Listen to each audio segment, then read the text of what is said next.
buenos días a toda la gentil audiencia. Es una nueva jornada en el Café de la Mañana. Gracias a todos por acompañarnos, por seguirnos por las redes sociales, sintonizar Radio Fides o seguirnos en Fides Televisión Canal 73. El Café de la Mañana empieza una nueva jornada hoy 7 de enero del 2025. Mario, ¿cómo te va? Buen día. Me va muy bien, Claudia. ¿Cómo te va? ¿Cómo les va a ustedes? Bienvenidos a este Café de la Mañana. Hay bastante información. La más preocupante tiene que ver con lo que está ocurriendo en la ciudad de La Paz. Ayer llovió ayer, en la noche sobre todo, y afecta nuevamente lo que ha ocurrido hace algunos días en Mallasa. Bueno, la diferencia es que la alcaldía ya no se hizo sorprender como la otra vez y ha estado conteniendo lo que podría ser la formación de mazamorra, que es lo más peligroso en esta circunstancia. Pero va a seguir lloviendo, el cielo está absolutamente encapotado, hace frío y seguramente va a seguir lloviendo. Emergencia en La Paz, sí, total emergencia en La Paz. Mallasa es un lugar complicado.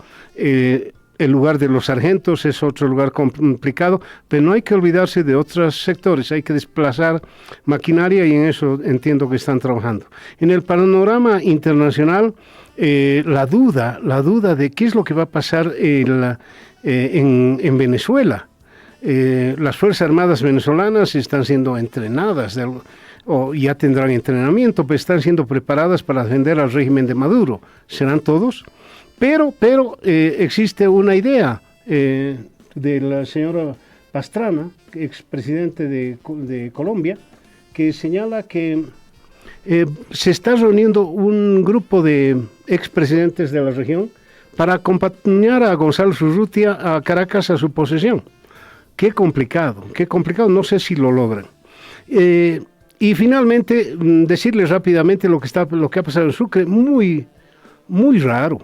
A pesar de que me han explicado ya más o menos qué es lo que ha ocurrido, no hay que olvidarse que tenemos 4 instancias en el Poder Judicial, 4 instancias en la parte superior, ¿no? Por un lado está el Tribunal Supremo de Justicia, está el Tribunal Constitucional Plurinacional. El Tribunal Supremo es la cabeza, el Tribunal Constitucional es el que resguarda la Constitución. Está también el Tribunal Agroambiental, que maneja todo el asunto de las tierras, y está también el Consejo de la Magistratura, que es el que vigila el comportamiento de los jueces. En ese contexto, ayer en el Tribunal Supremo de Justicia no han participado los autoprorrogados. Han hecho sala plena, pero les han dicho que no van a participar, no va a entrar a sala plena los autoprorrogados. Es un buen paso, el gobierno debe estar muy, muy preocupado porque es la cabeza del Poder Judicial. Y ahí está Romer Saucedo, que es el nuevo presidente, que aparentemente, nunca escuché de él, pero le tienen devoción en Santa Cruz. Es una persona absolutamente correcta, absolutamente apegada a la ley. Bueno, uno espera que sí. Y eso es lo que va a ocurrir. Mientras tanto, en el Tribunal Constitucional han inaugurado el año sin solamente los autoprorrogados, pero con la presencia del ministro de Justicia y además con la presencia del procurador. El ministro de Justicia, no sé si asistió a un acto protocolar o le ha dado su bendición al Tribunal Constitucional Plurinacional, porque ahí sí están todos los autoprorrogados a la cabeza de Gonzalo Hurtado, que sigue ejerciendo y sigue haciendo de las suyas. Complicado el panorama en la justicia. Bien, queremos complicarnos más, vamos a volver a hablar de economía. Está con nosotros Gabriel Espinosa. Antes de hacerle la pregunta, lo voy a saludar. Gabriel, buen día, ¿cómo te va? ¿Cómo estás, Mario? Buenos días. Muy bien, muchísimas gracias. Espero que sea un buen año, por lo menos mejor que el que estamos esperando para ti y para la audiencia. Bien, te agradezco mucho. Se ha hablado bastante del modelo económico, de los modelos económicos, y ayer yo recordaba un modelo, el inicio, que fue básicamente el de agricultura, ganadería, luego los señores feudales, luego una economía mercantilista, el enfrentamiento entre izquierda y derecha, y ahora unos nuevos conceptos como el modelo productivo, social, tú lo conoces mejor que yo, qué es lo que recita el gobierno. ¿Qué es un modelo económico y qué tiene que ver con la política, Gabriel? Mira, lamentablemente la palabra modelo se ha estirado demasiado en el concepto. Esto viene más de la economía académica, digamos. Los economistas modelamos la economía tratando de simplificarla al máximo posible para poder ponerla en papel. Las ecuaciones, las relaciones que encontramos entre ciertas variables, luego se sistematizan y terminan construyendo un modelo teórico de la economía. Lo que sucede es que en los últimos 20 o 30 años, te diría yo, tanto desde el lado comunicacional como también desde el lado político, como tú bien señalas, se ha empezado a hablar de modelo como una cuestión replicable. Nosotros, la palabra, el concepto mismo del modelo implica la copiabilidad, lo aspiracional de un manejo político y económico. Entonces, lo que veníamos escuchando como modelos, el modelo neoliberal, el modelo de economía de Estado o el modelo social, económico, social, plurinacional, etcétera, etcétera, pues en realidad han sido construcciones más que todo comunicacionales, porque en términos económicos, las relaciones en la economía se siguen manteniendo constantes. En el pasado, cuando un gobierno gastaba de más y se financiaba con el Banco Central, era inevitable ver inflación en años siguientes a ese gasto. Hoy día pasa exactamente lo mismo. El modelo no ha podido cambiar eso porque son relaciones que superan los deseos o la narrativa comunicacional. Ahora bien, Gabriel, el tema es que a pesar de ser decimonónica esa separación entre, digamos, el marxismo y capitalismo, sigue vigente y tiene que ver, tú lo sabes mejor que yo, con los modos de producción. Y este modelo que que nos presenta Bolivia, el social comunitario productivo, está más, qué sé yo, inclinado, entiendo, a hacer una economía estatista, a pesar de que mantenemos empresas privadas, autoproducción, etcétera. ¿Cuál es, en ese contexto, cómo calificarías nuestro actual modelo económico? Mira, tienes toda la razón. La dicotomía esta entre más Estado o más mercado sigue vigente y de hecho va a ser lo que va a marcar la discusión durante el 2025. Estoy absolutamente seguro de eso. Pero en el fondo, muchas de las cosas que se planteaban en el modelo neoliberal, el código de comercio, el código laboral, gran parte de la regulación que hoy día pues, se aplica en varios sectores, ha continuado sin ser tocada durante estos últimos 20 años. Entonces, yo te diría que lo que va a suceder o lo que está sucediendo hoy día es más bien una crisis que tiene que ver con una mala aplicación o una mala lectura del entorno económico y una falta de adaptabilidad de las políticas económicas precisamente por esto que tú bien mencionas. Al final del día, y esto también es una crítica a mis amigos economistas, la economía no es una ecuación, la economía es una ciencia social, no es una ciencia exacta como la física o la matemática, donde hace mucho el mensaje y en muchos casos el mensaje político. Te doy un ejemplo. El déficit fiscal en las ecuaciones siempre es malo y de hecho en las ecuaciones la única manera de equilibrarlo es con un déficit cero.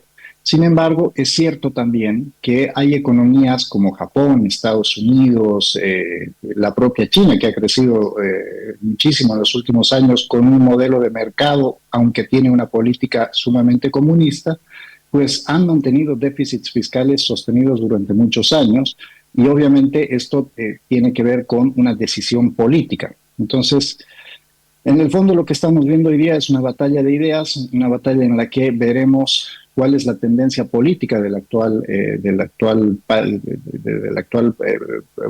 votante. La población hace 20 años pensaba que el Estado era necesario para resolver muchos problemas. Hoy día pareciera ser que está empezando a darse cuenta que ese Estado tiene un costo y por lo tanto pues va a preferir o podría preferir otro tipo de opción. Bien, Gabriel, debo ir a un pequeño corte, luego los mensajes, por favor. Voy a hacerte la pregunta que seguramente todo el mundo se hace, ¿no? ¿Cuál es más justa? que es, hay mucha gente que dice no, el sector privado, la riqueza produce riqueza, pero hay muchas injusticias.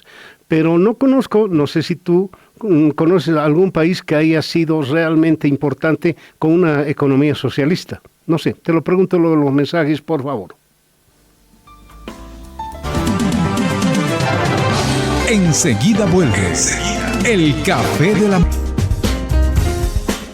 Atención, este mensaje es muy importante a todas aquellas personas que sienten que tienen lesiones posturales porque tienen una postura habitual en el día por la jornada laboral de estar sentados, estar parados, estar en cierta posición.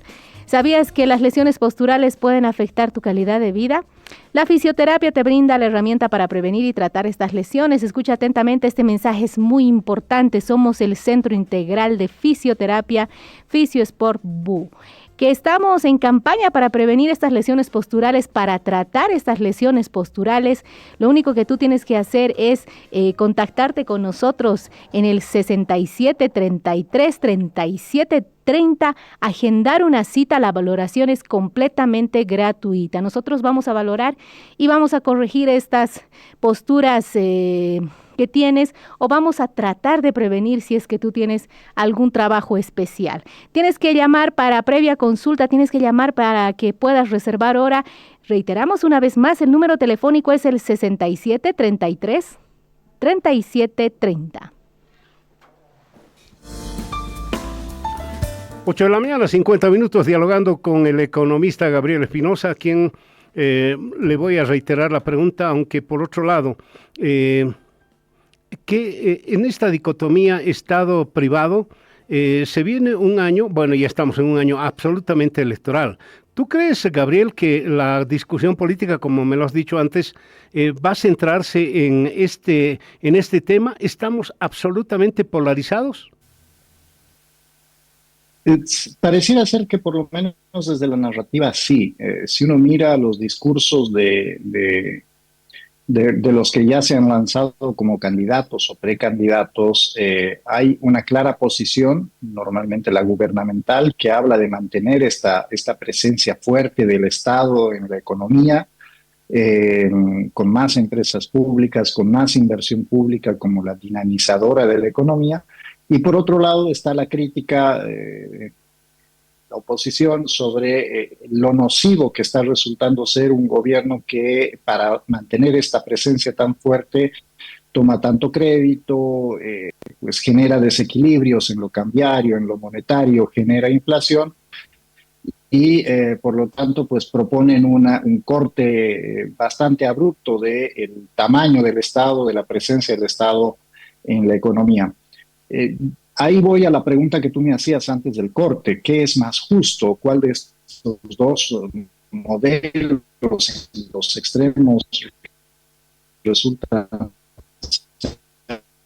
más justos? Yo te diría que en el mundo siempre hemos tenido economías con una presencia de mercado importante, en aquel caso de las economías más liberales, pero donde el Estado ha formado parte de este entorno que hacía posible que el mercado funcione a partir de, por ejemplo, un sistema de justicia adecuado y justo. Ahí es donde entra la justicia, donde todos son iguales ante la ley, donde hay un Estado que permite proteger los derechos de propiedad. Lo fundamental para poder ir al mercado es que esté definido el derecho de propiedad. Esto es teoría económica 101.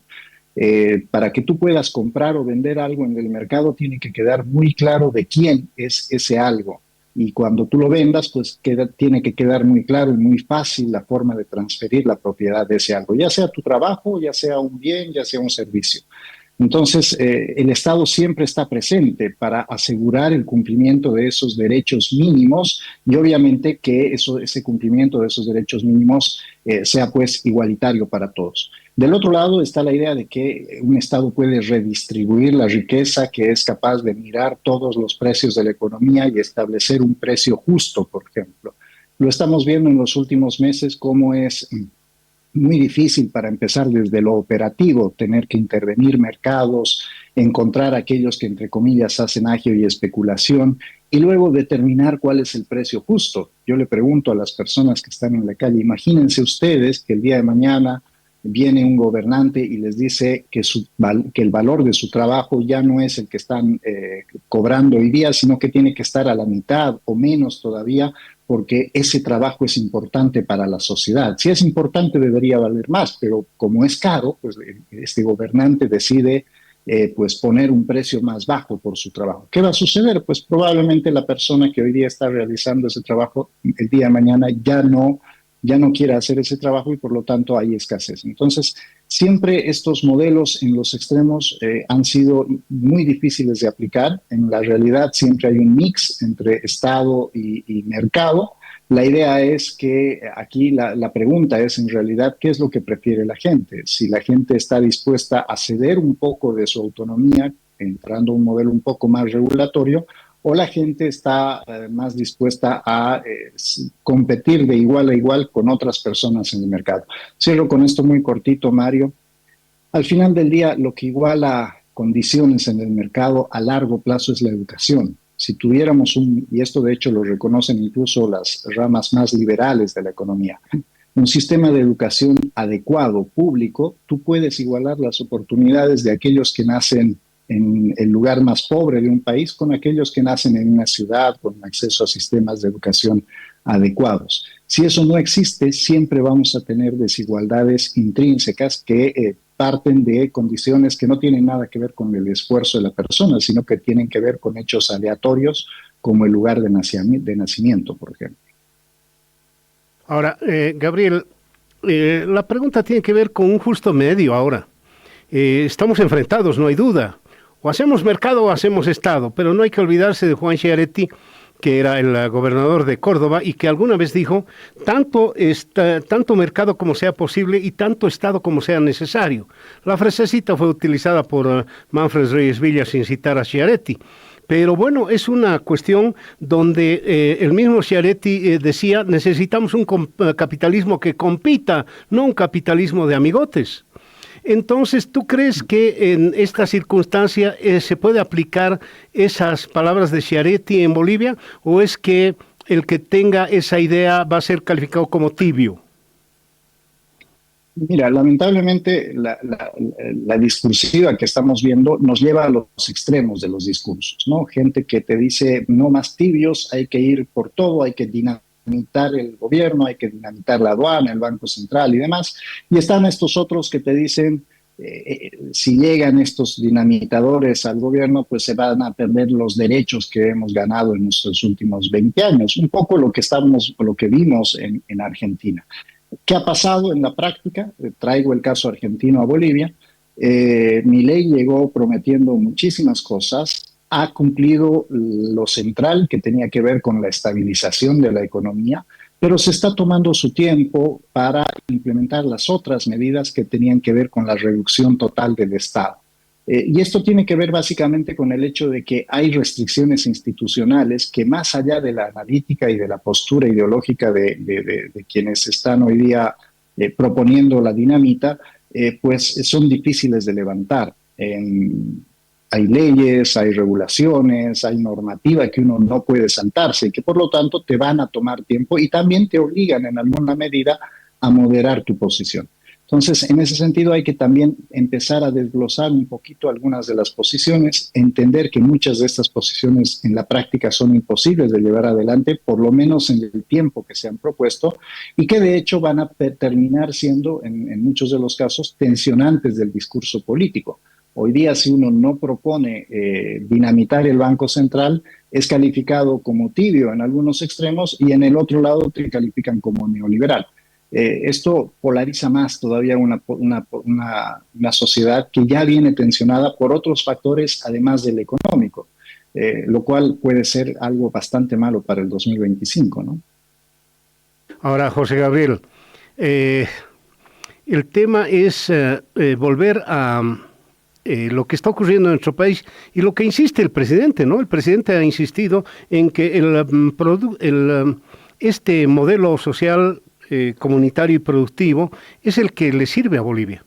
el ministro de Finanzas más o menos lo contradijo al día siguiente, y te estoy hablando hace un par de días nada más, y está mirando al Fondo Monetario Internacional.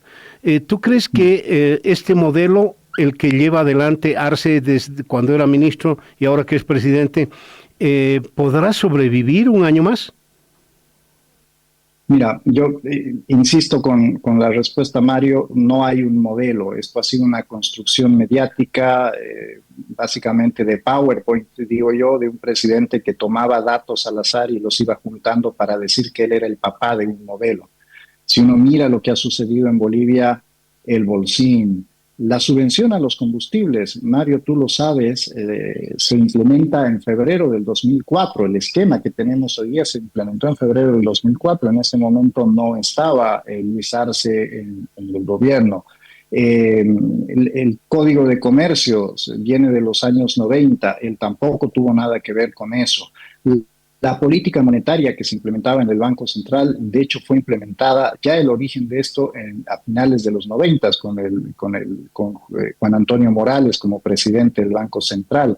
Entonces, lo que dicen, lo que le llaman modelo es una serie de factores, algunos evidentemente de continuidad que se mantuvieron, yo no sé si por casualidad o por cierto grado de inteligencia, a esta altura no lo sé, pero a eso hay que agregarle condiciones externas que fueron muy favorables para Bolivia y para el resto de la región. Esas condiciones han desaparecido ya desde hace mucho tiempo, me refiero a mucho dinero en el mundo dando vueltas, a bajas tasas de interés y a inflaciones relativamente bajas.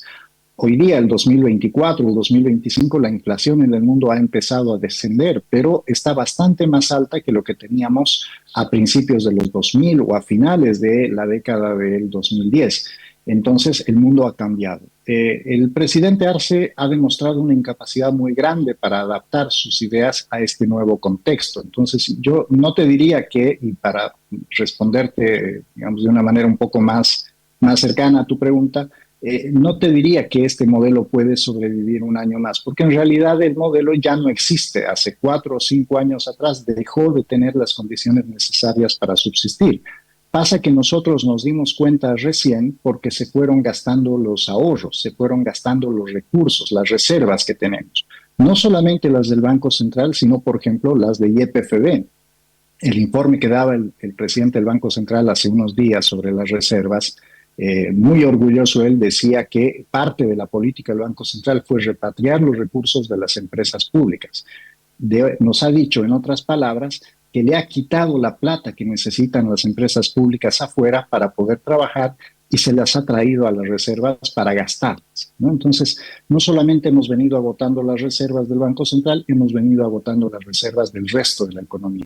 Entonces, el modelo como tal ya dejó de existir porque las condiciones que lo podían sostener han dejado de existir hace mucho tiempo, y lo que hoy día estamos viendo es un periodo de negación, de transición hacia un cambio que va a ser inevitable. La pregunta es hacia qué lado va a ir el cambio, y eso depende de la población. Ahora, la respuesta, José Gabriel, tendrá que ser como no sé si viviste la hiperinflación, te veo muy jovencito, pero la respuesta será como el 85, un 21,060, tan dramático, tan dura. ¿Así tendrá que ser la respuesta o hay alternativas? Mira, estamos en épocas de economías un poco más heterodoxas que lo que teníamos en los años 80. Primero y principal porque somos economías mucho más integradas. En los 80, cuando tú hablabas incluso de informalidad, pensabas en el plomero, pensabas en el albañil, pensabas en la señora que ofrecía sus servicios para cuidado o limpieza o cualquier cosa dentro del hogar. Hoy día la informalidad es una informalidad global, que compra en Panamá, que compra en China, que compra en Estados Unidos, que trae los productos en barco a través de distintos puertos y luego en rutas logísticas muy complejas a través de varios países. Eso significa que cualquier cambio que tengamos en el futuro no va a poder ser como el 21,060 porque Bolivia ya no es esa Bolivia de los 80 y el mundo tampoco es así. Por otro lado, si ganara, por ejemplo, la opción estatista, ya no existe el gas, ¿no? El gas era uno de los recursos naturales que más rentas nos ha dado a nivel histórico, incluso más que la propia minería, porque generaba una cantidad excedente muchísimo más alta que la minería y al mismo tiempo podía distribuirse de una manera muy grande en la economía en general. No solamente generaba recursos para los gobiernos, también generaba energía barata para las familias, para las empresas y también generaba pues la posibilidad de traída de dólares para el Banco Central. Ya no hay un recurso, muchos apuestan al litio, lamento decir que el litio no podría generar de ninguna manera la cantidad de rentas y ser tan transversal para la economía como lo fue el gas y por lo tanto si ganara la opción estatista pues ya no va a tener esas rentas y claro, el populismo de izquierda suele ser muy bueno en épocas donde hay mucha plata, si no hay plata es muy difícil de implementar, así que en consecuencia para resumir te diría yo que lo que vamos a ver en 2026, 2027, van a ser medidas sumamente heterodoxas, es decir, va a haber que liberalizar muchos mercados, seguro que sí, porque la recuperación de la economía va a venir de la mano del sector privado, pero al mismo tiempo vamos a tener que cuidar ciertas cosas en las que el Estado todavía está presente porque no se va a poder soltar de primera mano y esto tiene que ver con la falta de recursos, ¿no? Así que yo te diría que vamos a tener que ser mucho más prácticos que lo que están planteando los extremos de las ideas. Bien, José Gabriel, no sabes cómo te agradezco tu participación. Aprovecho para darle una información a toda la gente, a ti también. Acaba de morir Jean-Marie Le Pen. Te debes acordar de él, el fundador de la extrema derecha francesa que estaba contra la inmigración, estaba negacionista del Holocausto. A los 96 años se murió él. Claro, marcó una época en Francia, ¿no? Eso quería informarte. Es un ejemplo de lo que estamos hablando, esos extremos en la economía y en la política también. Un abrazo, José Gabriel, gracias por todo. Como siempre, el gusto ha sido todo mío, Mario, que sea un buen resto de año para ustedes y bueno, para la audiencia también. Bien, hay algo que quiero destacar, han detenido ayer en La Paz, a Pablo Muñoz Hoffman. Pablo Muñoz Hoffman. ¿Quién es Pablo Muñoz Hoffman? Bueno, él era un miembro de una guerrilla chilena hace muchos años y que en 1996 protagonizó desde una cárcel de alta seguridad en Santiago de Chile la fuga más espectacular de ese país. Un helicóptero se posó cerca del suelo y en una soga sacó a 4 guerrilleros. A 4 terroristas, dirían en Chile en ese instante. Era el gobierno de Frei. Bueno, el helicóptero lo sacó a 4, a 3 los detuvieron y recién a este señor Juan Pablo Muñoz Hoffman lo detuvieron, la policía, la Interpol lo detuvo, ¿sabe dónde? Aquí en La Paz, ayer, en La Paz. Y seguramente lo van a poner en frontera porque él ha admitido que ingresó ilegalmente al país. Ya debe ser un señor, un caballero de bastante edad este señor.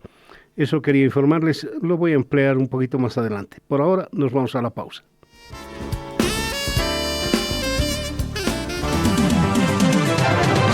Enseguida vuelve el café.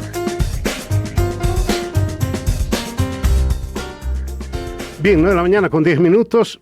Ha sido un mal año para el periodismo aquí en Bolivia. Bueno, ha sido un mal año para el periodismo en el mundo. Hay lugares donde no nos respetan nada. Aquí en Bolivia han habido muchas agresiones y quien ha estado contabilizando todo eso han sido varias instituciones. Está con nosotros Zulema Alanes, que es la presidenta de la Asociación de Periodistas de Bolivia. Engloba a todos los periodistas. A quien antes de hacer las preguntas, le voy a dar los muy buenos días y desearle un lindo año nuevo y abrazarlo, obviamente. Zulema, ¿cómo te va? Que tengas lindo 25. Buenos días, Mario. Es un deseo que está en la cabeza de todos y todas. Ojalá que este año, aún de los desafíos que está planteando a nivel global, pues tengamos un año sin tanta violencia y sin tanta impunidad para el ejercicio del periodismo. Contame, ustedes he visto que la anterior semana has publicado tú un detalle escalofriante. No es muy habitual en Bolivia, sí hemos tenido, pero este último informe me ha preocupado mucho. ¿Qué dices?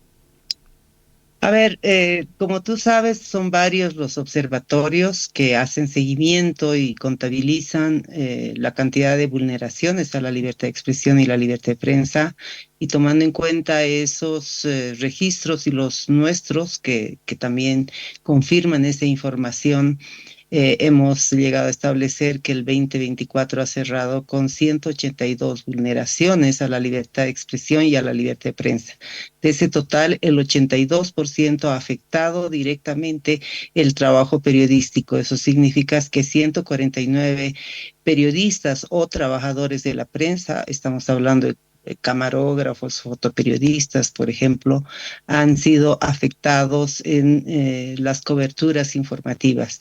Es bueno destacar que ha sido el escenario de la conflictividad política el que ha, digamos, ha prestado, digamos, para más vulneraciones, específicamente dos circunstancias que han marcado el 2024 y que son la marcha y el bloqueo de caminos liderado por el ex presidente Evo Morales. Ajá. Ahora, Zulema, me pregunto, ¿quién es el agresor generalmente? ¿Es el Estado? ¿Son las fuerzas policiales? ¿Sigue siendo el Estado? ¿Los movimientos sociales? ¿Quién ha sido el mayor cómplice en esto de agresiones a la prensa? Bueno, nosotros consideramos, Mario, que en los últimos años se ha generado una especie de patrón y un permiso para agredir. No te olvides que ya desde la gestión de don Evo Morales Aima ha sido el propio primer mandatario, cuando ejercía ese cargo, que se daba la tarea de intimidar a los periodistas. Entonces, en nuestra percepción se ha creado una especie de cultura de la agresión y de la impunidad, de tal manera que las agresiones son diversas. Te pongo un ejemplo. Un día, el 2024, un abogado candidato a una de las altas magistraturas del país en las elecciones judiciales, se presentó en oficinas del diario El Deber, reclamando por la publicación de un colega periodista, Guider Arancibia, y cuando la secretaria le dijo, pues lo puedo llamar para que usted le haga el reclamo directo, dijo, a ese no lo traigan porque lo voy a reventar a patadas, ¿no? Entonces, un ciudadano de a pie, por decirlo algo, se toma esas libertades porque hay una cultura que desde las más altas esferas estatales se ha ido imponiendo en el país.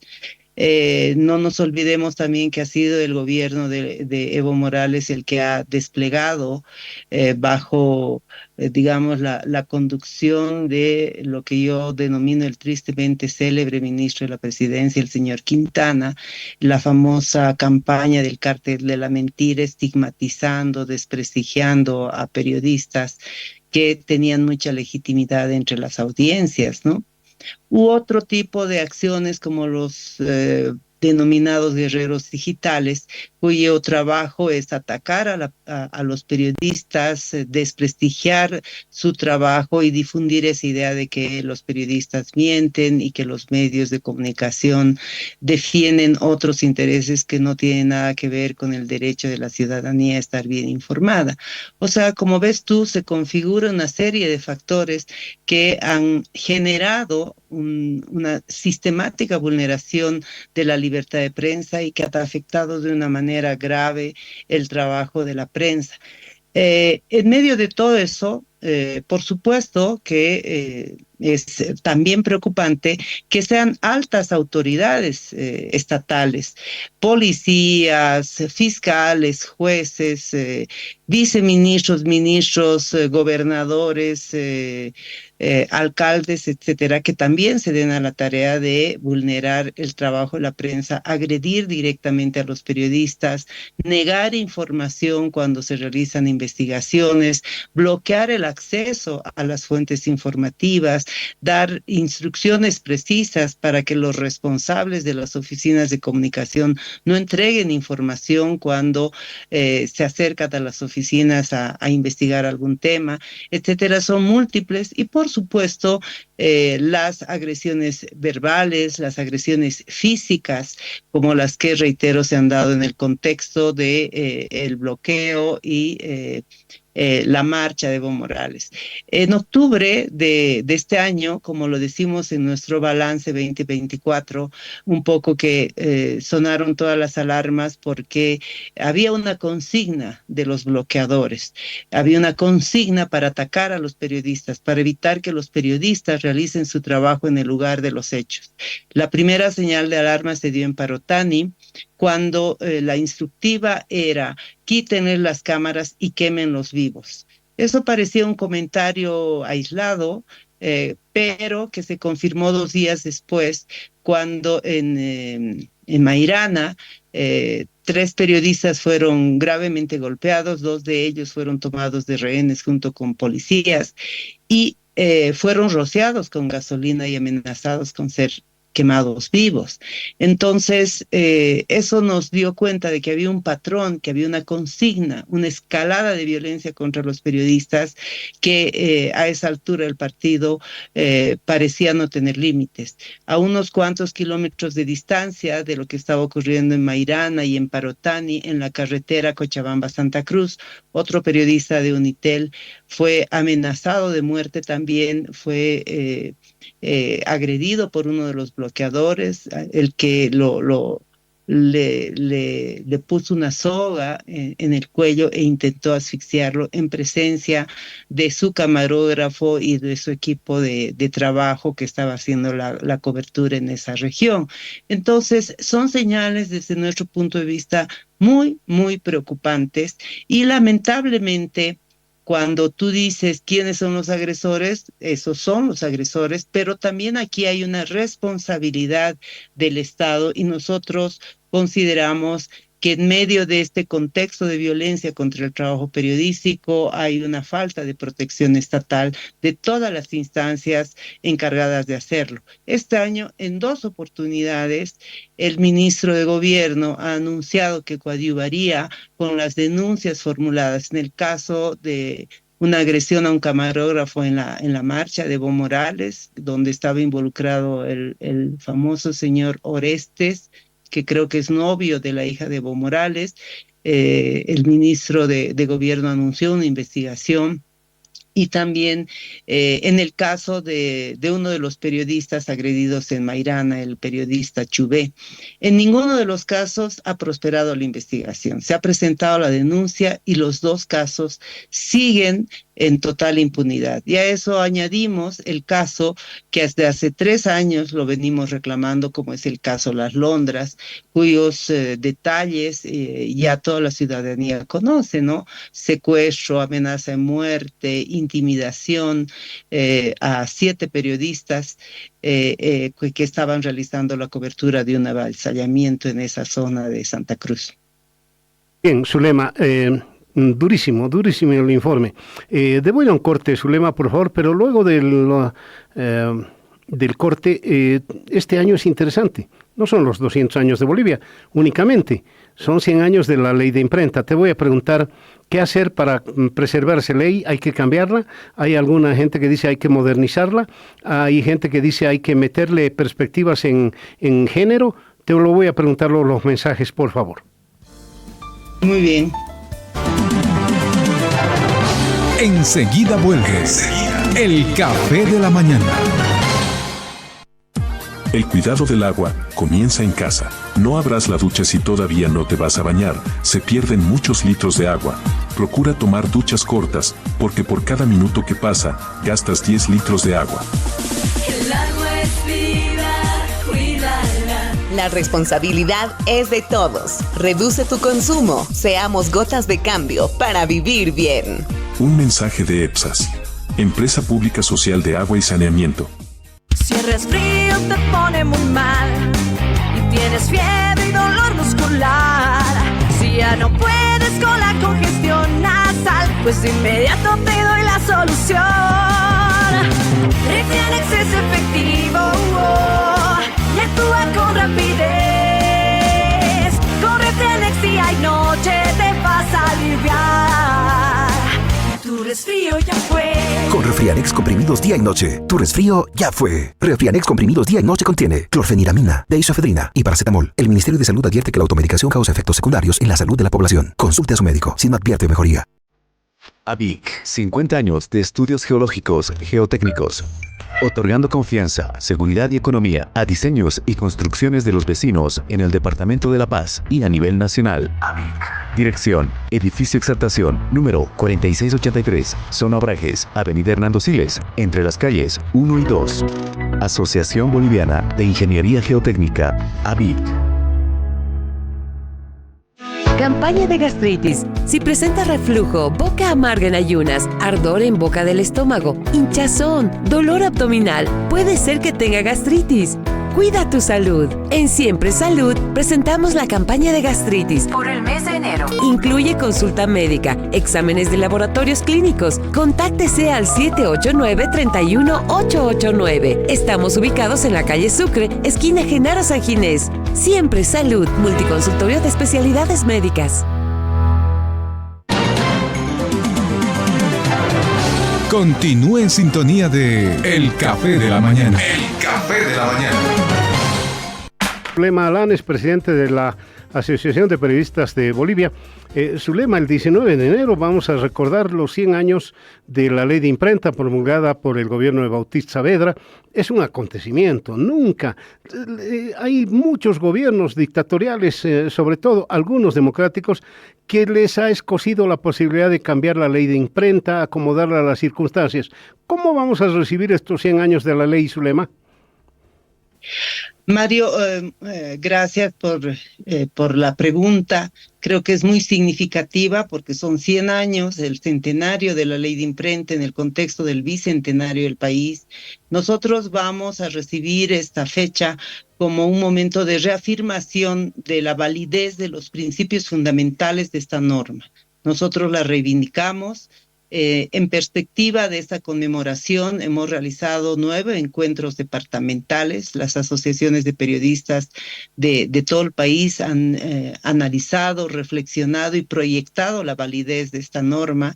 Y lo que vamos a hacer el 19 y 20 de enero próximo es una conmemoración en Sucre, la capital del país, en la Casa de la Libertad, como una manera de justamente ratificar que esta norma no solamente es una norma que protege el trabajo periodístico, sino que fundamentalmente garantiza el derecho ciudadano a la libertad de expresión y al derecho de acceso a la información. Si se lee la norma, son un poco más de 72 artículos en realidad. En ninguna parte explícitamente habla de protección expresa a periodistas. Todo lo contrario, el artículo 1 de la ley de imprenta garantiza la libertad de opinión, la libertad de expresión, y es una norma pues única en su género, que se ha adelantado en su época, que incluso se ha adelantado al tiempo en el que a nivel universal se han garantizado los derechos humanos plenos como parte de la reflexión mundial sobre la necesidad de garantizarlos. Entonces, nosotros consideramos que el centenario de conmemoración de la ley de imprenta es en realidad 100 años de lucha contra la censura. Toda vez que se ha intentado cambiar la norma, no ha sido para modernizarla en su procedimiento, Mario. Toda vez que se ha intentado cambiar la norma, ha sido para intentar restringir el ejercicio de las libertades que esta norma garantiza. Y en relación al ejercicio periodístico, por supuesto, nosotros destacamos el hecho de que exista la prohibición de la censura previa, que exista garantías para la preservación del secreto de fuente, la inviolabilidad del secreto de fuente. Por ejemplo, que entre los mandatos de la ley esté el fiscalizar a los poderes del Estado y que también se prohíba manifiestamente la clausura de los medios de comunicación. Por supuesto que hay quienes dicen que estamos en un tiempo de grandes desarrollos tecnológicos, que el Internet y el desarrollo de las aplicaciones, etcétera, ha modernizado de tal manera las comunicaciones que es necesario ponerla a tono. Claro que sí, pero nosotros, lo que nosotros defendemos y exigimos que persista es justamente el mandato de la ley en cuanto a garantía de derechos. Bien, si bien dices tú, Zulema, mucha gente ha tratado de cambiar esto. ¿Hay la posibilidad? ¿Lo están discutiendo a nivel de directivas de asociaciones? Por ejemplo, hay una demanda más que demanda, una idea interesante de la Asociación de Mujeres Periodistas de incorporar en la ley temas como el género. No soy feminista ni mucho menos, pero hay algunas cosas interesantes que se podrían ver, aunque lo de periodistas incluye a todos, ¿no? Hombres y mujeres. A ver, Mario, creo que hay que destacar que la Constitución Política del Estado establece claramente que la actividad periodística se rige por una parte por los mecanismos de autorregulación y por otra parte por la ley, ¿no? Nosotros interpretamos la ley de imprenta. Ambos, digamos, el espíritu de ambos mecanismos se expresa en el Código Nacional de Ética Periodística. Cualquier aspecto que tenga que ver con, por ejemplo, las demandas legítimas, considero yo, de las mujeres periodistas, porque el trabajo de las mujeres tiene sus particularidades a propósito de la violencia, por ejemplo, podemos hablar largamente de las particularidades que tiene la violencia cuando se trata de las mujeres. Es importante destacarlo. Además que no podemos perder de vista, más allá de la defensa de la ley, de los principios que hemos mencionado, que hay una cierta normativa nacional que por supuesto se ha incorporado en los últimos años, en las últimas décadas, en el tiempo de la democracia, para garantizar otro tipo de derechos ciudadanos, por ejemplo, la no discriminación y toda forma de racismo, ¿no es cierto? Entonces, la manera como nosotros incorporamos estos principios que rigen el trabajo periodístico es a través del Código Nacional de Ética, que sería, digamos, nuestro instrumento normativo interno y que además es un instrumento que debe ser tomado en cuenta por los medios de comunicación para definir sus propios códigos de ética, que es parte de la dinámica de la autorregulación. Entonces, en nuestra perspectiva, no existen ciertamente argumentos valederos, profundos, que vayan a justificar la modificación de la ley de imprenta. Pueden haber algunos asuntos de carácter procedimental, por ejemplo, las multas que establece la ley de imprenta, por supuesto que están desactualizadas con los cambios de moneda y de denominación de la moneda. Pero a la par que se garantizan los principios, nosotros también demandamos lo que establece la ley en términos de un régimen especial de jurados de imprenta, que son las instancias que en un primer momento ante algún tipo de vulneración en el ejercicio de prensa deberían habilitarse para procesar cualquier tipo de transgresión a la norma en la que podían incurrir los periodistas a la hora del ejercicio de su trabajo, ¿no es cierto? Son esa estructura institucional y los principios los que nosotros defendemos. Consideramos que no es el momento de ninguna modificación porque no existen las condiciones, reitero, para que estas modificaciones sean posibles. Estamos en un ambiente de absoluta beligerancia política, estamos en un ambiente, en los años, digamos, de Evo Morales, estábamos en un contexto en el que había dominio total de todos los poderes del Estado, 2/3 en el Parlamento o en la Asamblea Legislativa.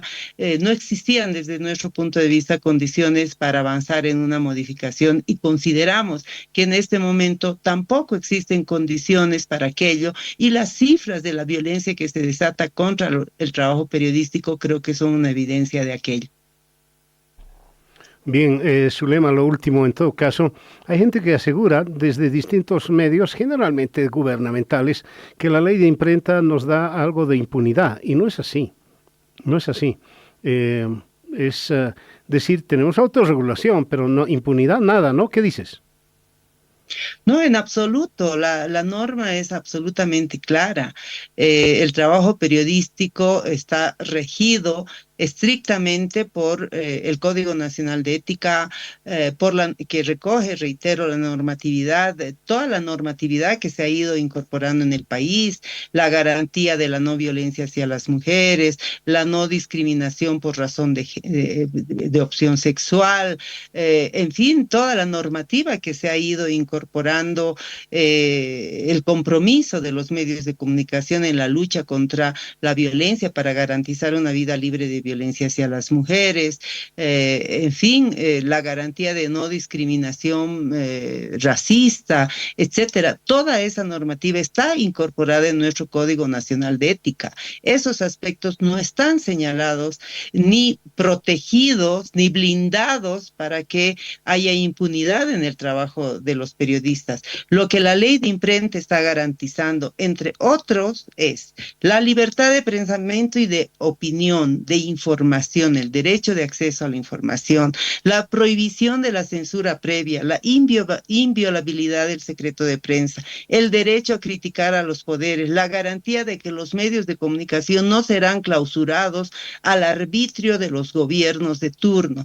Es decir, esos son los principios que nosotros defendemos, esas son las garantías que establece la ley de imprenta. Y respecto del trabajo periodístico cotidiano, están absolutamente señaladas las responsabilidades editoriales, la responsabilidad del director, del editor, del periodista, en ese orden además de prelación cuando se comete alguna transgresión o se vulneran los derechos de la audiencia o se incurre en imprecisiones a la hora de informar.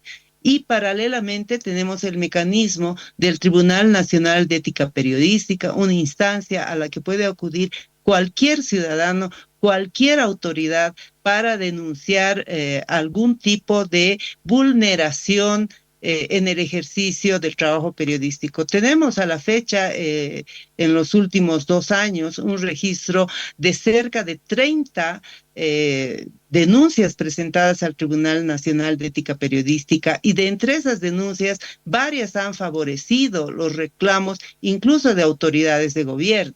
O sea que no hay argumento, Mario, para entrar en la discusión que se pretende con un objetivo claro: imponer lo que históricamente nosotros hemos denominado como mecanismos y leyes mordaza, que lo único que pretenden es restringir el trabajo periodístico para vulnerar la libertad de expresión y la libertad de prensa. Zulema, no sabes cómo te agradezco este contacto que hemos tenido en esta primera semana del 2025. Estaremos atentos a ver si podemos hacer algo para estos 100 años en video, que es mi especialidad. Me lo has dicho algún rato, pero a ver, lo veremos. Creo que podemos hacer un lindo trabajo. Gracias, Zulema, querido. Un beso muy grande y que te vaya muy bien, que nos vaya muy bien el 25. Muchas gracias, Mario, y por supuesto, el compromiso es tuyo. Tú has prometido hacer ese trabajo de video y sería una importantísima ocasión poderlo presentar en nuestro encuentro que va a ser, reitero, en la ciudad de Sucre. Es muy simbólico porque lo vamos a hacer en la Casa de la Libertad y lo vamos a hacer compartiendo con la ciudadanía el día 19 en una feria cultural por la libertad de expresión, y el día 20 en 2 acontecimientos, un encuentro protocolar en la Casa de la Libertad y después un seminario internacional para reflexionar sobre los desafíos del periodismo, en el que estamos invitando, actos a los que estamos invitando absolutamente a todas las autoridades nacionales, al propio presidente Arce Catacora, a los ministros que tienen un vínculo más estrecho con nuestra actividad, las autoridades departamentales, municipales, etcétera. Todas deberían participar en esta convocatoria que estamos haciendo como asociaciones de periodistas, como una manifestación de que en democracia la libertad de prensa es un derecho garantizado. Bien, así es, libertad de prensa. Ojalá que dejen de agredir a los periodistas realmente. Fue muy duro, tenemos experiencia, Zuli, hemos vivido momentos muy, muy duros, tú, con García Mesa, en fin, ni recordar. Un abrazo grande, querida Zuli. Muchas gracias, Mario, buenos días. Bien, vámonos a la pausa. Continuamos en el Café de la Mañana. Llegó el momento de presentar el sector médico característico de martes y jueves. Queremos agradecer el apoyo constante de Lab Clinics, que es un laboratorio clínico que cuenta con diferentes áreas. Trabajamos con hematología, inmunología, hormonas, marcadores tumorales, microbiología, parasitología, biología molecular. Recuerden que somos un laboratorio con una trayectoria de más de 30 años al servicio de la salud y medicina en Bolivia. Muchos se preguntan, ¿y por qué es tan importante el resultado de un laboratorio? Porque depende de estos resultados el diagnóstico y seguimiento para el tratamiento de cada uno de los pacientes. Por eso en Lab Clinics constantemente implementamos tecnología adecuada para realizar pruebas analíticas que son muy importantes. Contamos también con un sistema de control de calidad en nuestros procesos, siendo el único laboratorio con el certificado de IMNORCA que avala nuestro sistema de gestión de calidad a nivel internacional. Les invitamos a que visiten todas nuestras redes sociales, están las direcciones y usted encuentra todos los estudios preventivos que realizamos en Lab Clinics, porque nuestra exactitud es cuestión de vida. Bien, 9 de la mañana con 42 minutos y ya sé cómo ha empezado el año. Yo ya lo sé. Te ha dicho, el 1 de enero dejo de fumar. Y no ha dejado de fumar. El 1 de enero dejo de comer como Heliogábalo y no ha dejado de comer. El 2 de enero me hago análisis de sangre y no lo ha hecho. Bien. Estas promesas del 31 son del año pasado, ¿a quién le interesa? Pero hay que hacerlo, sobre todo en el sector médico. Está con nosotros Daniel Poveda, él es médico y es el director de la Clínica Fides, a quien le doy los muy buenos días, está aquí en el estudio. Querido Daniel, ¿cómo te va? Mario, muchas gracias, muy buenos días, feliz año, espero que este año sea salud, que no tengamos los sustos que parece que están queriendo venir de Oriente. Qué grave, ¿eh? Está preocupante la situación en ese sentido. Mira, yo recuerdo el 19 a estas alturas. Entonces ya las noticias habían pasado desde China hasta Nápoles, primero Nápoles creo, Italia sí. Y después España. Y entonces yo dije, no, está lejos. Hasta que 2 de mis vecinos murieron luego de un proceso y todavía estoy temblando. Yo he perdido muchos amigos, mucha gente querida también. Y no es para tener miedo el vivir, pero sí ya da más miedo el preocuparse sobre las cosas que ya han sucedido y pueden repetirse. Eso sí ya es, no es temor, ya es como tener cierto recelo, precaución o callo, digamos. A mí ya, en situaciones así... Ahora, ¿qué probabilidades hay que se repita tan cerca? Porque, veamos la gripe española, mató millones de personas, no volvió a repetirse. Pero la gripe española, bueno, en realidad fue un proceso que en su momento, porque no había un sistema de comunicación como el que tenemos ahora, la conectividad, fue pues por lo menos unas 8 veces más intenso de lo que ha sido el COVID. O sea, la gripe española sí fue Pero es que no había la vacuna todavía. Ni siquiera es que no había la vacuna, no había la comunicación en el sentido de, por ejemplo, saber día a día cuántas personas son las afectadas, cuántos hospitales son los que están colapsados.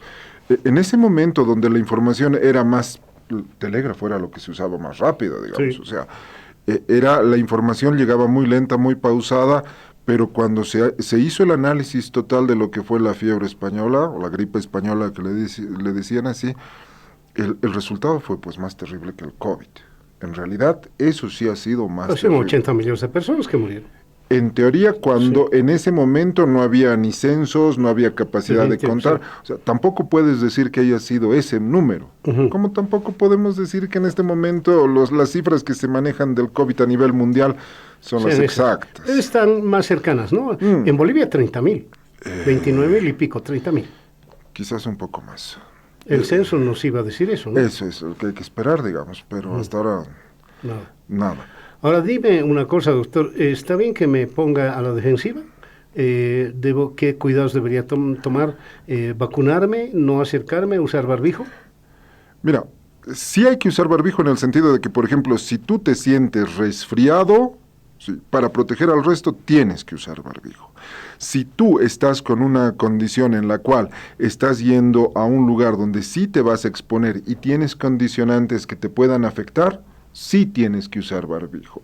Si vas a estar en algún momento, por ejemplo, nosotros en la clínica, ¿qué pedimos? Que la gente que esté con mayor riesgo sí tenga más cuidados. ¿Cuáles son los mayores riesgos? Personas con problemas cardíacos, personas con problemas renales, respiratorios, adultos mayores, niños pequeños, a ellos sí se les pide que usen barbijo. Pero tampoco puedes obligar, porque ha sido un tiempo como que de mordaza, ¿me entiendes? O sea, totalmente. Es un recuerdo tan traumático el estar saliendo a la calle con tu barbijo, tus botas, tu alcohol, todo el equipo de protección, que tampoco es tanta protección, digamos. Uh-huh. Pero hubo una primera etapa donde no podía salir, y entonces yo que he tenido estudiantes de la Católica que han pasado, digamos, sus 16, 17, 18, 19 años en ese trauma.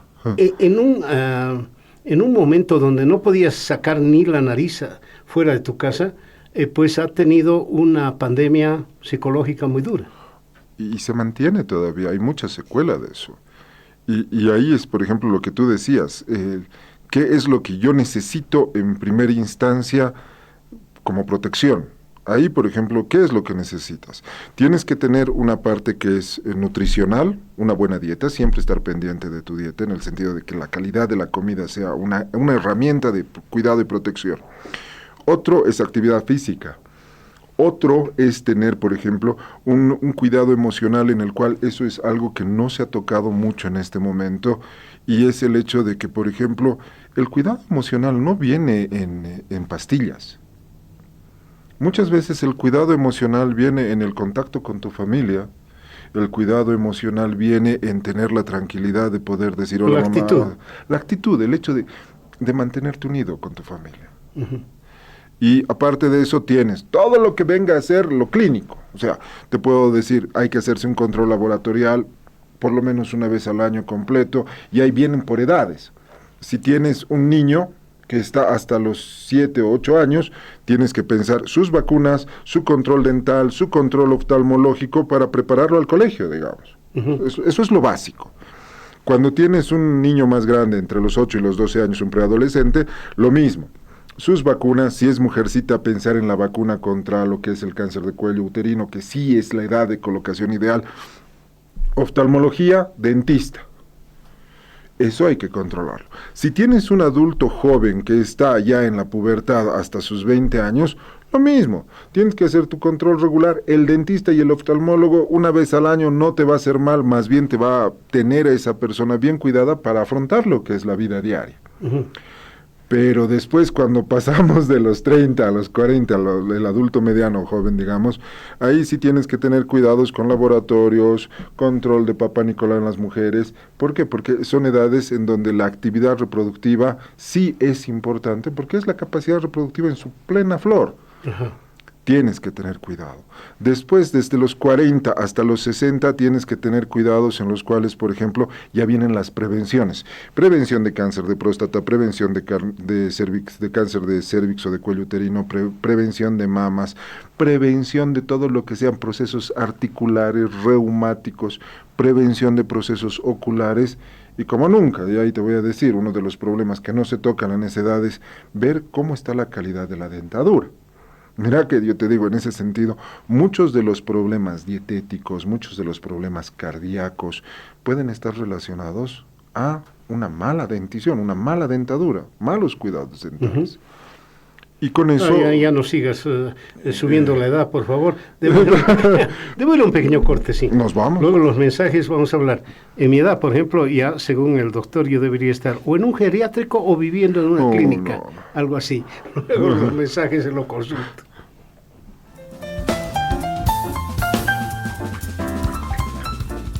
Bolivianos, combatimos los síntomas de la gripe y el resfrío común con Refrianex. Búscalo en sus diferentes presentaciones: comprimidos tradicionales, comprimidos día y noche, y los sobres día y noche, enriquecidos con vitamina C para buenos días y mejores noches. Refrianex, siempre contigo, en cada momento. Con Daniel Poveda, es el director de la clínica Fides. Como les dije, yo debería estar viviendo en un geriátrico por la edad que tengo, pero no, me ha dicho que no. Así que vamos a ver. ¿Cuándo hay que hacer todos esos controles? Está la gente, como dije al principio, dice en enero sin falta. La mayoría de nuestra gente dice una cosa, piensa una segunda y hace una tercera. Generalmente nos llegan cuando ya están fregados. Sí. Entonces, ¿cuál es el punto de hacerse? Un control médico no tiene que estar con una persona que padezca una enfermedad. Ese es el nombre, o sea, es control, saber cómo está. Evitar el tener un tratamiento con ese control significa que has hecho el control de forma adecuada. ¿Por qué? Porque estás controlando. Ahora, el cuándo, por ejemplo, tengo una ginecóloga que es muy buena, que es la doctora Yujra, y le voy a copiar las palabras. Ella, por ejemplo, recomienda que el control del Papá Nicolau lo hagan las mujeres de una misma familia en la fecha más representativa para estas mujeres. Entonces, por ejemplo, ella les aconseja a las hijas o a las personas de un grupo familiar con mujeres, les dice, todas en la fecha de la mamá, en la fecha del cumpleaños de la mamá. Ajá. Entonces, así se reparte todo el año, digamos, pero la familia por núcleo familiar ya está condicionada a una fecha, a un estudio. Además, ahora hay ventajas. En la administración pública te dan hasta un día libre, ¿no? Les dan un día libre. Es una ventaja. ¿Por qué? Porque si puedes encontrar un cáncer inicial, la curación es al 100%, o sea, es un tratamiento curativo. No es alguien que va a estar enfermo. Si es que no está absolutamente avanzado. En ese caso, el sufrimiento no es solamente para la persona que obtiene el cáncer, es para toda la familia. Toda la familia. Lo mismo pasa con el cáncer prostático. Si tú tienes un control anual, que ya no necesites estar haciendo exámenes invasivos, sino una ecografía antígeno prostático en laboratorio con un pinchazo en sangre, y estás tranquilo un año, digamos. Ajá. ¿En serio ya no es necesario el invasivo?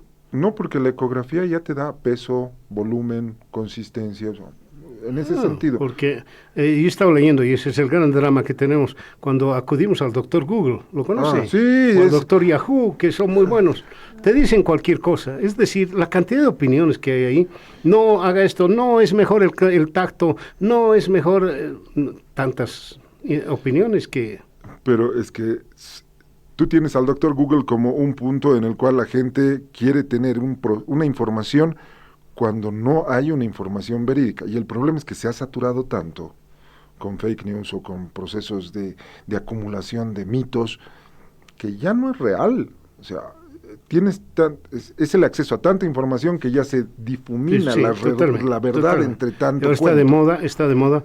El doctor, el emérito doctor Periquito, que vive en Achocalla, ha difundido una nueva teoría, ya cuando vive, no es por ninguna era Achocalla, pero... No, pero es que puedes decir... Te dicen cualquier cosa cercana a la paz. O te sacan los estudios que, por ejemplo, en Harvard, en el último estudio del metaanálisis del 2024, te dicen que el consumo de azúcar puede ser benigno si es que tú... O sea, ya puedes poner cualquier cosa. Cosas que no van. Además, hay gente que desprestigia el azúcar, hay gente que desprestigia la stevia, hay gente que desprestigia todo, ¿no es cierto? Y uno no sabe qué hacer. Todo alimento es bueno, todo alimento es malo, dependiendo de la dosis. Claro. ¿Entiendes? Por ejemplo, hay personas, nosotros hemos tenido un caso muy raro de una persona que vendía jugos y zumos de zanahoria. Todos los días le aplicaba 2 vasitos. Está amarilla, parecía histérica, así como el fondo de pantalla, amarillo anaranjado. Pero no era enferma. No era enferma, o sea, estaba pintada por tanto caroteno que tomaba con el zumo de zanahoria todos los días. No es enfermedad. O sea, si tomo tinta, mi sangre va a salir azul, ¿no? Había un cierto tratamiento en que se podía usar tinta, pero como soy de Sucre, yo no voy a hablar nada de esa tinta azul. Las cosas son buenas ahí.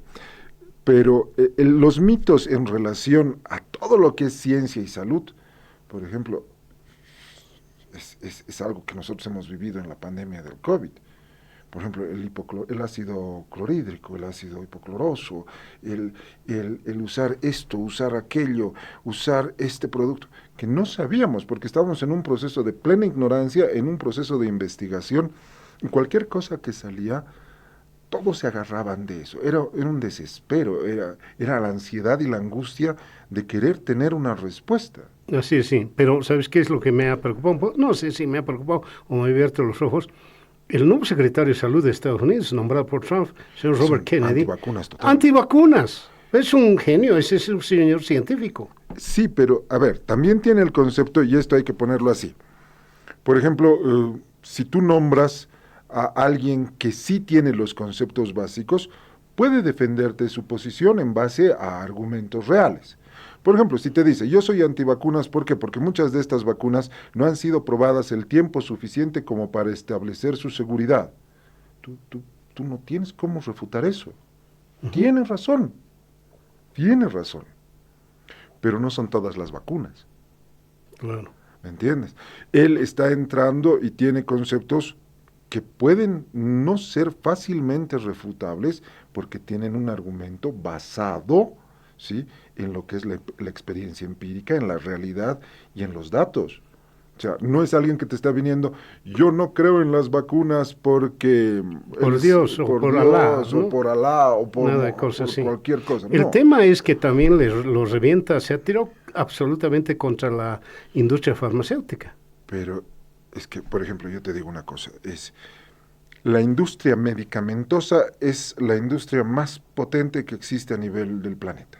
Ni siquiera las armas mueven tanto como los medicamentos. No hay nada que mueva. Ni telecomunicaciones mueve tanto dinero. No, definitivamente. ¿Por qué? Porque el desarrollo de un producto también viene con procesos de investigación, puede venir con falsedades ideológicas en relación al resultado del proyecto. Y, por ejemplo, si quieres hablar de política, yo estoy haciendo el seguimiento de todo lo que es el proceso de las vacunas y el desarrollo de sus vacunas en Europa, que si tú ves a la Unión Europea y ves a todos los que están en la cúpula de ahí, están metidos de alguna forma con industrias farmacéuticas en la compra de productos que no han podido usar o que han acaparado de alguna forma sin un argumento. Es decir, lo que estás diciendo es que la industria farmacéutica hace mucha investigación y gasta mucho dinero. Sí, y en ese mismo sentido la industria de gastar... armamentos también, créeme que para desarrollar lo que hizo Oppenheimer en el Álamo le costó mucha plata a Estados Unidos. Pero en Oppenheimer, cuando él desarrolla una bomba, lo prueba en una zona donde quiere que la gente menos vea, esté menos expuesta. Sí. Pero, por ejemplo, nosotros que somos países, digamos, tercermundistas, somos el campo de experimentación de un montón de productos medicamentosos. Y eso, por ejemplo, te puedo decir, los mismos norteamericanos tienen estudios donde han experimentado en su propia gente, sin meterse con los tercermundistas, con su propia gente y en estratos vulnerables, negros, presos, pacientes mentales. Entonces, eso es experimentación. Ah, sí. Con ello de indias, con seres humanos. Sí. Qué duro, ¿eh? Entonces, ahí... Lo bueno en todo caso es que estos experimentos tienen una salida muy, muy interesante. En caso de algún problema, consulte a su médico. Exactamente. Sí, no. Y no se automedique. Eso es algo que es muy importante. Todo medicamento es un veneno en potencia. Todo medicamento. Ni la aspirina ni el paracetamol es benigno.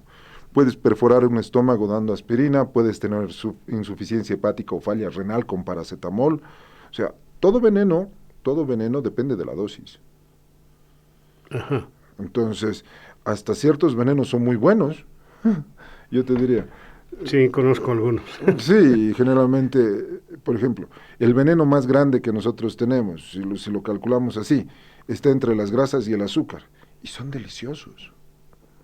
No hay nada más rico que algo bien grasoso y encima azucarado. Sí, o algún carbohidrato. O con un carbohidrato mezclado por ahí, pero... Bien, ya sabe, entonces... No se olvide, este enero va a ir al médico. No lo va a hacer, y usted lo sabe, pero vaya, inténtelo. Gracias, querido doctor. Don Mario. Un abrazo grande. Gracias por el tiempo. Vámonos a la pausa.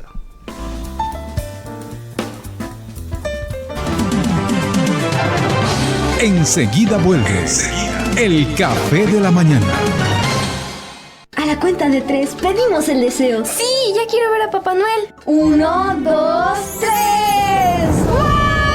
¡Oh, oh, oh, oh, oh! ¡Wow! Fruta brillantada y el ingrediente secreto. A ver, John.